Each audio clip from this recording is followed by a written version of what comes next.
Yung suntok ba natin pagkatama sa mitts or sa opponent natin is dapat nakaganito or nakaganito?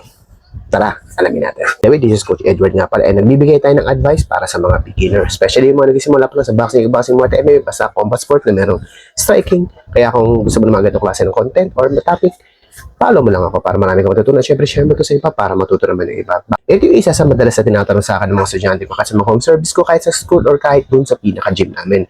Kung ang punch ba talaga is dapat nakaganito? Yung fist pag tumama or dapat nakaganito?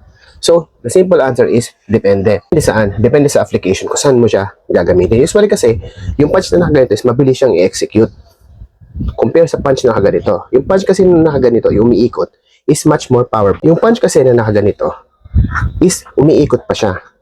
Both sila is mahalaga, pero may iba't iba silang function. Bago ka, dapat practice mo both. Siyempre, proper punching kasi talaga, yung pinaka-impact dapat is nakaganito. Sabi nila, 2 knuckles.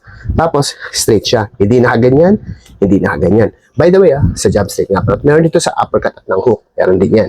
So, focus tayo sa jab straight or yung 1-2 na tinatawag nila. So, yung ganitong punch kasi, is mas malakas siya kasi rotating power siya. Yung impact niya is nagro-rotate. Ito kasi ganitong punch kasi, is para lang siya tinatawag, pero usually tawag namin dyan is body punch. So, actually, mas mabilis kasi execute ito, kumbaga dito. Tuwing kailan nyo pwedeng gamitin to, tuwing kailan nyo pwedeng gamitin to. Example, sa guard. Pag nakaganyan yung guard, pag may gloves kasi kayo, hindi kasya yung ganitong punch dito sa gitna ng gloves. Kaya nga, yung ganito is maganda siya pang basag ng guard. Papasok yung angle ka, tapos papasok mo siya.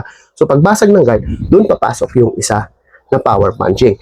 Pero usually ako, ang ginagawa ko, bali muna, tapos straight punch. Kahit sa lagin niya pa yan, hindi pa kasi nag-rotate na punch, is tatago siya. Kaya kahit pa paano, masakit pa rin siya or nag-i-impact pa rin siya. So to answer the question, ano mas magandang gamitin?